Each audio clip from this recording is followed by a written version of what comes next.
میں نے ایک اسکول شروع کیا اور آپ نے سنا ہوگا اسلامک انٹرنیشنل اسکول. اگر ایک استاد امتحان لیتا ہے, اگر وہ انصاف پسند ہے, جب وہ امتحان دے رہی ہے تو وہ ریاضی کے پرچے میں لکھتی ہے 2 جمع 2 کتنے ہوتے ہیں. اس کے سامنے جو طالب علم ہے وہ استاد کے سامنے 5 لکھ دیتا ہے. وہ آسانی سے طالب علم کو کہہ سکتی ہے کہ 5 کو 4 میں بدل دو. کیا امتحان کے دوران استاد کے لیے یہ انصاف ہوگا کہ وہ اس طالب علم کو درست کرے جو غلط جواب لکھ رہا ہے؟ ٹھیک ہے، لیکن اگر اس کے پاس یہ آپشن ہو کہ طالب علم کو یہ سب کرنے کی ضرورت ہی نہ ہو اور پھر بھی جا کر سرٹیفکیٹ لے لے تو اسے کرنے کی ضرورت ہی ہے. میں ایک سادہ سا سوال پوچھا, استاد نے سوالیہ پرچہ دے دیا ہے, ٹھیک ہے. تمام طلبہ کو اس کی اطلاع دی گئی. اب درست ہے، مخصوص صورتحال یہ ٹھیک ہے. وہ خاص صورتحال استاد بتا سک کر ان کے طلبہ 5 سے 4 درجے پہ, دوسرے طلبہ اس کے بارے میں کیا سوچیں گے؟ نا انصافی. لیکن خدا ایک ہی وقت میں ہو سکتا ہے، وہ بالکل مختلف حالت پیدا کر سکتا ہے. اسے اس صورتحال کے ساتھ آگے بڑھنے کی ضرورت نہیں ہے، وہ کسی بھی صورتحال کا پابند نہیں ہے. بھائی کہہ رہے ہیں اللہ تعالیٰ کچھ ایسا پیدا کر سکتے ہیں جو کامل ہوں اور غلطی نہ کرے. ٹھیک ہے, وہ خدا پہلے ہی کر چکے ہیں. انہوں نے فرشتے پیدا کیے, خدا نے فرشتے پیدا کیے. فرشتہ کبھی بھی خدا کی کسی حکم کی خلاف ورزی نہیں کرتا. لیکن انسان فرشتے سے بہتر مخلوق ہے. فرشتوں کے پاس اپنی کوئی آزاد مرضی نہیں ہے. اگر آپ نے میری ٹیپ سنی ہے, اگر نہیں سنی تو میں آپ کو اب بتاتا ہوں. فرشتے اللہ تعالیٰ کی مخلوق ہے لیکن سب سے بہترین مخلوق نہیں ہے. اللہ تعالیٰ نے انسانوں کو پیدا کیا. انسانوں کے پاس یہ اختیار ہے کہ وہ خدا کے خلاف جائیں یا اس کی پیروی کریں. اگر آپ نے انسان بننے کا انتخاب کیا ہے اور آپ اس کے احکامات کی نافرمانی کرتے ہیں تو آپ جہنم میں جائیں گے. اگر آپ اس کے احکامات کی اطاعت کرتے ہیں تو آپ فرشتے سے بھی افضل ہیں, کیونکہ فرشتے کے پاس اپنی مرضی نہیں ہوتی, اسی لیے وہ خدا کی پیروی کرتا ہے. اس میں کوئی بڑی بات نہیں ہے. انسان اللہ تعالیٰ کی بہتر مخلوق ہے. اللہ تعالیٰ نے انسان کو اختیار دیا. یہ الگ بات ہے کہ اللہ تعالیٰ جانتا ہے, کیونکہ اس کے پاس علم الغیب ہے, اسے مستقبل کا علم ہے, وہ سب سے زیادہ برد ہے. اسی لیے اس نے ایسی مخلوق پیدا کی جس کے پاس اختیار ہے. قصور انسان کا ہے, خدا کا نہیں. نہیں، لیکن خدا نے ہمیں اسی خامی کے ساتھ پیدا کیا ہے اور وہ جانتا ہے کہ وہ اس سے بچ سکتا تھا. یہ خامی نہیں ہے, یہ خامی نہیں ہے, یہ اختیار ہے. جب وہ جانتا ہے کہ اتنے لوگوں کو آخرکار جہنم میں ڈالنا ہے تو اس نے ہمیں اختیار کیوں دیا؟ وہ ایسا کیوں کر رہا ہے؟ وہ ایک الگ مخلوق ہے. یا آپ ایسی چیز پیدا کرنا چاہیں گے جو خود سوچ سکے, یا آپ چاہیں گے کہ کیوں کرے گا؟ کوئی اتنا رحم دل ہو. بھائیوں میں آپ کو یہی بتاتا ہوں. آپ کیا چاہتے ہیں؟ خدا نے پہلی فرشتہ پیدا کر دیا. میں آپ سے پوچھ رہا ہوں کون سا بہتر ہے؟ ایک فرشتہ اللہ تعالیٰ کی پیروی کر رہا ہے یا کوئی انسان اللہ تعالیٰ کی پیروی کر رہا ہے؟ کون سا بہتر ہے؟ میرے لیے بالکل، اگر مجھے دوسرا موقع ملتا ہے تو میں فرشتہ بننا چاہوں گا. میں جہنم بس کیوں؟ دوسرا موقع درست. اسی لیے اللہ تعالیٰ سورہ اعراف باب نمبر 7 آیت نمبر 172 میں فرماتا ہے, اللہ تعالیٰ نے تمام انسانوں کو آدم کی پشت سے نکالا اور ان سے پوچھا کیا ایک ہی خدا ہے؟ سب نے اتفاق کیا. اللہ تعالیٰ سورہ حشر باب 59 آیت نمبر 21 میں فرماتا ہے, اگر اللہ تعالیٰ قرآن کو پہاڑ پر نازل فرما دے تو پہاڑ لرز اٹھے. اللہ تعالیٰ سورہ احزاب باب 33 آیت نمبر 72 میں فرماتا ہے, یہ انسان ہی تھے جو بے وقوف تھے جنہوں نے کہا کہ ہم انسان بننا چاہتے ہیں. آپ اور میں بے وقوف تھے. اب آپ پیچھے نہیں ہٹ سکتے. ایک بار جب آپ نے کہہ دیا کہ آپ امتحان دینا چاہتے ہیں, ایک بار جب آپ نے امتحانی پرچہ پڑھ لیا. اسی نے مجھ سے نہیں پوچھا, آدم اور حوا سے پوچھا تھا. نہیں بھائی, قرآن کہتا ہے کہ ہر انسان سے پوچھا گیا تھا اور پھر یہ یادداشت مٹا دی جاتی ہے. یہ یادداشت مٹا دی ہے. اگر یادیں امتحان سے بچ جائیں تو اللہ تعالیٰ قرآن میں فرماتا ہے کیا تم انسان بننا چاہتے ہو؟ اگر تم انسان بن جاؤ تو تم فرشتے سے افضل بھی ہو سکتے ہو یا کمتر بھی ہو سکتے ہو. اگر تم انسان نہیں بننا چاہتے تو بس پاس الاؤ. حپا کے بحث کی خاطر بھی اصولت میں برائے کرم مجھے منہ پر ڈال کے دے. آپ سوال کریں, اگر آپ درمیان میں بولیں گے تو میں جواب دوں گا. جی آگے بنے. تو اللہ تعالیٰ نے انسانوں سے پوچھا اور قرآن کہتا ہے کہ ہم انسان بے وقوف تھے, میں اور آپ دونوں. وہ بے وقوف تھے جنہوں نے امتحان کا انتخاب کیا. اب جب آپ امتحان میں شامل ہو جائیں, اگر آپ آزاد مرضی کے بعد حکم کی پیروی کریں گے تو آپ فرشتے سے افضل ہو جائیں گے. اگر آپ اللہ کی نافرمانی کریں گے تو آپ فرشتے سے کمتر ہو جائیں گے. ہم چاہتے تھے کہ امتیاز کے ساتھ کامیاب ہو, میں اور آپ. آپ نے کہا مجھے یاد ہے. یقیناً آپ کو یاد نہیں ہوگا اور مجھے بھی یاد نہیں, لیکن میں قرآن پر ایمان رکھتا ہوں. قیامت کے دن اللہ تعالیٰ فرماتا ہے کوئی ایک انسان بھی اللہ کی عدل پر اعتراض نہیں کرے گا. یہ قیامت کے دن پتہ چلے گا. ہم صرف یہی کہیں گے برائے کرم ہمیں ایک اور موقع دے. اللہ تعالیٰ فرمائے گا اب بہت دیر ہو چکی ہے, کیونکہ اگر وہ آپ کو ایک اور موقع دینا چاہے تو مجھے بھی دوبارہ دنیا میں آنا پڑے گا, پھر سب کو دوبارہ آنا پڑے گا. تو جو ناکام ہوئے صرف انہیں نہیں, سب کو واپس آنا ہوگا. جی ہاں, تو قرآن کہتا ہے کہ کوئی بھی اللہ کی عدل پر کبھی اعتراض نہیں کرے گا. وہ اللہ سے درخواست کریں گے کہ ہمیں ایک اور موقع دیا جائے. اللہ تعالیٰ فرمائے گا بہت دیر ہو چکی ہے. اللہ تعالیٰ ہمیں اسی دنیا میں مواقع دیتا ہے. آپ سے غلطی ہو جائے تو اللہ آپ کو توبہ کا موقع دیتا ہے, آپ توبہ کرتے ہیں, اللہ آپ کو معاف کر دیتا ہے. پھر آپ سے غلطی ہوتی ہے, ایک بار آپ مر گئے تو بس ایک ہی موقع ہے.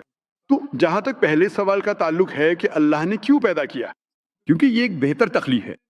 کوئی بھی منطقی انسان, جن میں آپ بھی شامل ہیں, اس بات سے اتفاق کرے گا کہ وہ انسان جس کے پاس آزاد مرضی ہے اس انسان سے بہتر تخلیق ہے جس کے پاس آزاد مرضی نہیں ہے. صرف آپ کا سوال کہ آپ کو یاد نہیں, بالکل درست ہے. جب آپ مریں گے, جب آپ کو دوبارہ زندہ کیا جائے گا, اس وقت آپ اور میں ملیں گے. پھر آپ کہیں گے مجھے یاد آ گیا, ابھی مجھے بھی یاد نہیں ہے, لیکن میرا قرآن پر ایمان ہے. وہ قرآن غلط نہیں ہو سکتا, کیونکہ سائنسی طور پر اگر آپ نے میرا لیکچر سنا ہو تو قرآن کا 80% حصہ 100% سائنس سے میل کھاتا ہے. 20% حصہ مبہم ہے, نہ صحیح ہے نہ غلط. تو میری منطق کہتی ہے کہ جب 80% حصہ 100% درست ہے اور 20% میں سے 0.1% بھی غلط نہیں ہے, تو میری منطق کہتی ہے کہ یہ 20% بھی درست ہی ہوگا. میں ایک سائنسی سوچ رکھنے والا انسان ہوں, میں منطقی انسان ہوں, اس لیے میں قرآن کے اس بیان پر ایمان رکھتا ہوں کہ ہم نے خود چنا تھا. اگر آپ نے نہ چنا ہوتا تو آپ اللہ سے سوال کر سکتے ہیں, آپ پوچھ سکتے تھے کہ آپ نے مجھے انسان کیوں بنایا. تو اللہ پر الزام آتا, لیکن اللہ قرآن میں فرماتا ہے کہ اس نے پوچھا, پہاڑ ڈر گئے تھے, ہر دوسری چیز بھی ڈرنی تھی, ہم انسانوں نے اس کو قبول کیا. لیکن آپ کو یاد ہے کہ آپ سے پوچھا گیا تھا؟ مجھے یاد نہیں کہ یہ سوال کیا گیا تھا. وہ سوال بھائی اگر آپ نے میرا جواب سنا ہو تو مجھے بھی یاد نہیں, لیکن اگر آپ کو یاد ہوتا تو پھر امتحان کہاں رہتا. ذرا تصور کریں کہ ایک استاد آپ کو کچھ پڑھاتا ہے, استاد آپ کو کتاب دیتا ہے, ٹیچر کو امتحان کے لیے کتاب چھیننی پڑتی ہے. استاد کہے کہ ٹھیک ہے کتاب لے کر جواب دو, امتحان کہاں ہے.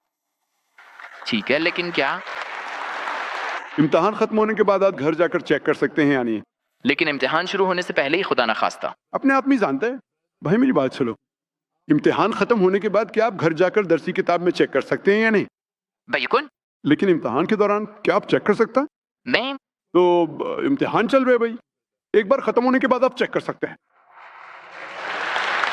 اگر آپ استاد کو بتائیں میں درسی کتاب لکھنا چاہتا ہوں, مجھے یاد بھی, میں امتحان کے دوران آپ نصابی کتاب کا حوالہ نہیں دے سکتے, اسے دھوکہ دہی کہا جائے گا. درست. تو ایک بار امتحان ختم ہو گیا, یاد نہ آئے تو خدا سے کہو, یہ کیا غیر منطقی ہے. لیکن قرآن کہتا ہے کہ کوئی بھی انسان انصاف پر اعتراض نہیں کرے گا, امتحان ختم ہونے دو. تو آج میں ایک سائنسی سوچ رکھنے والا انسان ہوں, میں ایک منطقی انسان ہوں. اپنے سائنسی علم اور منطق کی بنیاد پر جب میں دوسری مذہبی کتابیں پڑھتا ہوں اور جب میں قرآن پڑھتا ہوں تو مجھے لگتا ہے کہ قرآن ہی وہ واحد کتاب ہے, واحد مذہبی کتاب جو اس امتحان پر پوری اترتی ہے, زمین پر موجود ہے. تو اس لیے میں ایک سائنسی اور منطقی انسان ہونے کے ناطے مانتا ہوں ٹھیک ہے یہ قرآن کا بیان بھی درست ہونا چاہیے. مجھے یاد نہیں, یہی تو امتحان ہے. اگر مجھے یاد ہوتا تو امتحان کہاں رہتا. تو اس سے سوال کے پہلے حصے کا جواب مل گیا. پہلا حصہ کہ یہ کہنا کہ خدا ظالم ہے, خدا ظالم نہیں ہے. مثال کے طور پر میں نے میڈیکل کالج شروع کیا, میں چاہتا ہوں کہ اسکول کے طلبہ میری طرح نہیں جائے. کتنے اسکول کے طلبہ میڈیکل کالج میں داخل ہوتے ہیں, تقریباً اندازہ لگا سکتے, بہت کم, یقیناً 5% سپیتن, شاید 1% سے بھی کم. تو آپ نے ایسا کالج کیوں بنایا جہاں صرف ایک ہی شخص داخل ہو سکے. ٹھیک ہے, یہ خاص لوگوں پہ یہ ہے. اسی طرح خدا نے جنت الفردوس بنائی, ہر کوئی جنت الفردوس میں نہیں جا سکتا.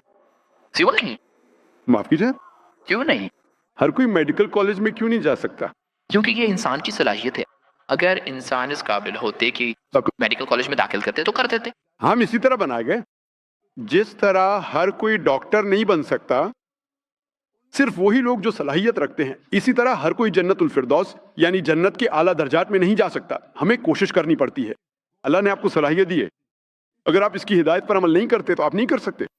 اگر آپ اس کی ہدایت پر عمل کریں تو جنت میں جانا بہت آسان ہے. اگر آپ ذہین ہیں تو یہ بہت آسان ہے. اگر آپ ذہین ہیں اور اپنے ساتھ سچائی سے پیش آتے ہیں، لیکن اگر آپ اپنے ساتھ سچے نہیں ہیں تو ایک غیر ذہین آدمی بھی جنت میں جا سکتا ہے. صرف ایک چیز ہے کہ آپ کو سچا ہونا چاہیے. اللہ نے آپ کو اس کی پیروی کرنے کے مختلف طریقے دیے ہیں. کچھ لوگ سمجھتے ہیں کہ وہ بہت ہوشیار ہے. میں انہیں کہتا ہوں کہ وہ تو حد سے زیادہ ہوشیار ہے. اگر وہ واقعی ہوشیار ہوتے تو وہ نہیں ٹھیک ہے. یہ بالکل واضح، صاف اور شفاف کہ یہ اللہ کا کلام ہے اور آپ کو اس کی پیروی کرنی ہے.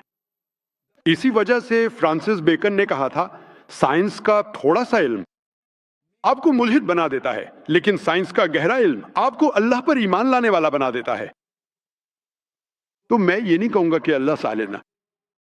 میں نے کہا ہم ہی بے وقوف تھے جنہوں نے یہ امتحان دینے کا انتخاب کیا، اللہ نہیں. اللہ نے آپ کو ایک اختیار دیا تھا. آپ کیا بننا چاہتے؟ ہم نے خود چنا ہے تو ہم ذمہ دار ہیں، اللہ نہیں. اللہ ظالم نہیں ہے، ہم ہی بے وقوف ہے. یہی قرآن کہتا ہے. قیامت کے دن آپ کو پتہ چل جائے گا انشاءاللہ، آپ کو بھی اور مجھے بھی. انشاءاللہ اگر میں جنت میں گیا انشاءاللہ تو میں اللہ سے دعا کروں گا، اللہ کا شکر ادا کروں گا. اب جانتے ہیں میں ایک اچھا انسان تھا، میں نے انسان بننے کا انتخاب کیا. اگر تم اس میں پاس ہو گئے، اگر تم فیل ہو گئے تو ہم اپنی ذات پر لعنت بھیجیں گے. امید ہے کہ اس سوال کا جواب ملے گا. دوسرا حصہ معذرت، دوسرا حصہ کیا کہا؟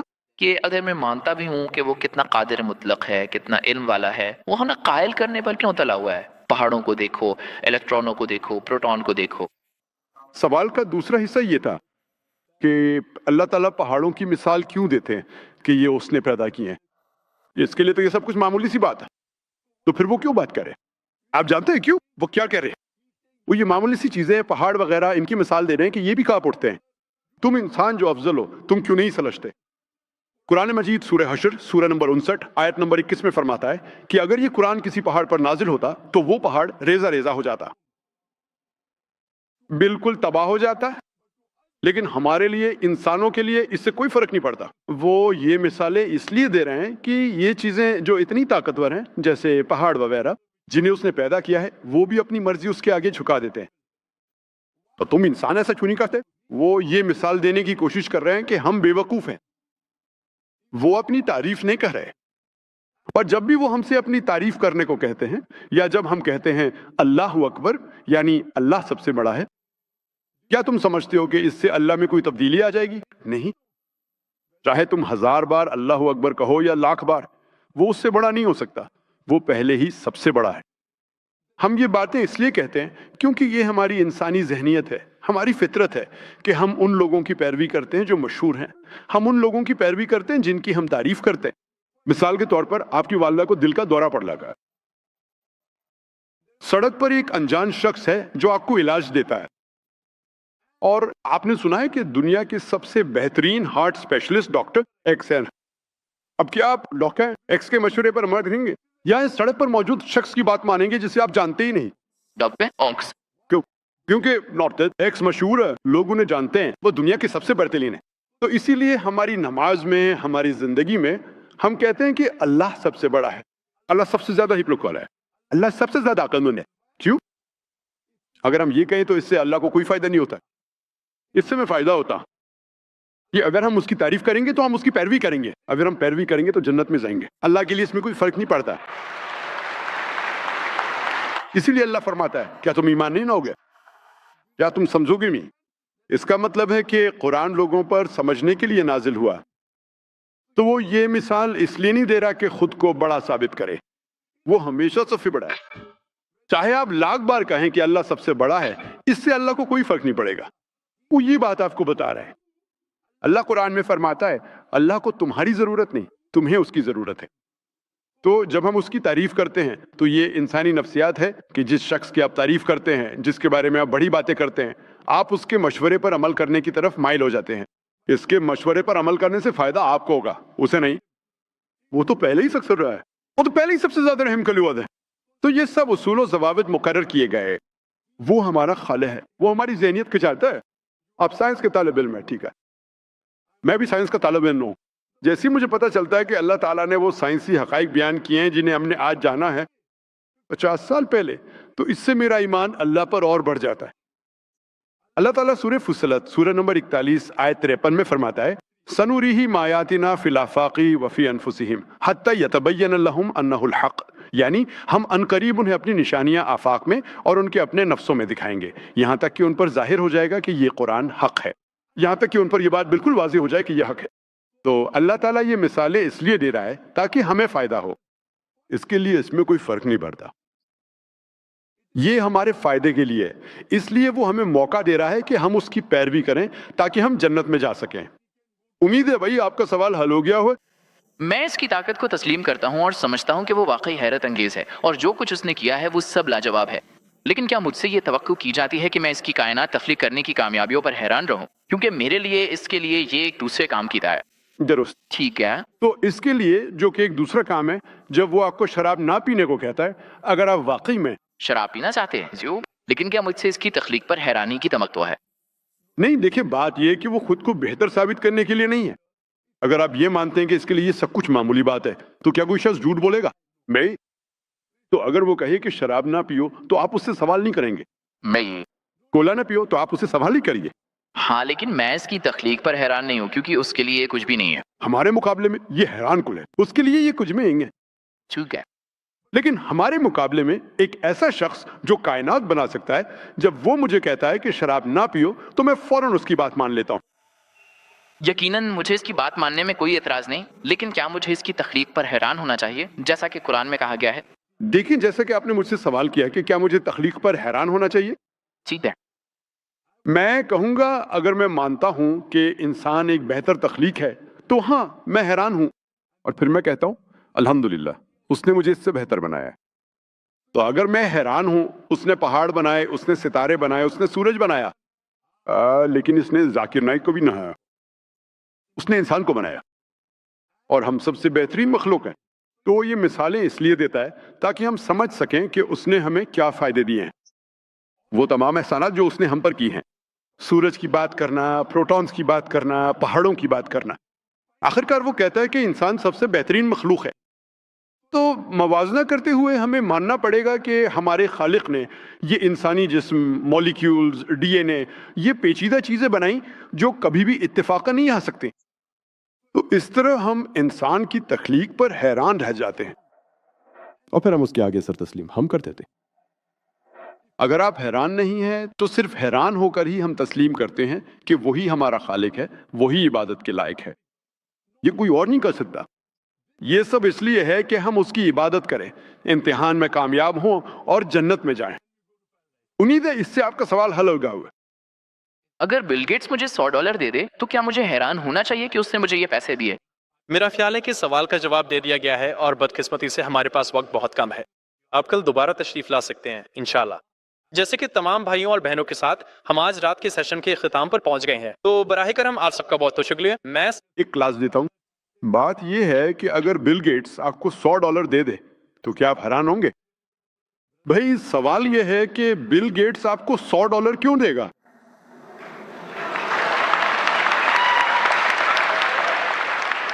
اگر آپ مجھے بتائیں، اگر کوئی عام آدمی آپ کو $100 دے دے تو اس میں حیرت کی کوئی بات نہیں۔ بل گیٹس نے مجھے $100 دیے، یہ خاص بات ہے کہ اس نے آپ کو دیا۔ اس نے آپ کو کیوں دیا؟ کسی اور کو کیوں نہیں دیا؟ کیوں؟ سوال یہ ہے کہ اس نے آپ کو کیوں دیا، یہی سوال ہے۔ اگر کوئی عام آدمی، کوئی راہ چلتا شخص آپ کو $100 دے دے، بل گیٹس، سمجھ گیا، تو سمجھ گئے نا؟ میں سمجھ گیا، وہ اب آپ کو یقین ہو گیا ہے؟ ہاں بالکل یہی جواب ہے۔ تو انشاءاللہ مجھے امید ہے کہ وہ اسلام کے قریب آئیں گے۔ اس لیے مجھے اس بات پر حیران نہیں ہونا چاہیے کہ وہ مجھے پیسے دے رہا ہے، مجھے اس پر حیران ہونا چاہیے جو پیسے دے رہا ہے۔ الحمدللہ، تو یہ وقت بڑھانے کے قابل تھا، الحمدللہ۔ تو یہ حارث بعد میں مسلمان ہوتا ہے، اس کی داڑھی آتی ہے اور سفید داڑھی، میں نے خود دیکھا ویڈیو میں، سفید داڑھی آتی ہے، اور جناب والا میں بڑا انتظار میں تھا کہ کسی طرح میں انگلش کی ویڈیوز کو ٹرانسلیٹ کر پاؤں۔ آگے ہماری کوشش ہے اس سے بہتر ٹرانسلیشن یوں ہو سکتی ہے کہ ہم لپسنگ پہ نہ آئیں کہ ہونٹ اردو بولتے ہوئے آپ کو سمجھ آئے، نہیں، ہونٹ آپ کو ملیں گے انگلش بولتے ہوئے اور ٹرانسلیشن ہوگی اردو میں۔ یہ یوٹیوب پہ کافی سارا چل بھی رہا ہے، اور ہم نیا مواد لانا چاہتے ہیں آپ کے سامنے۔ ہم بہت سارا مواد ریپیٹ کر چکے ہیں، ہمارے لوگ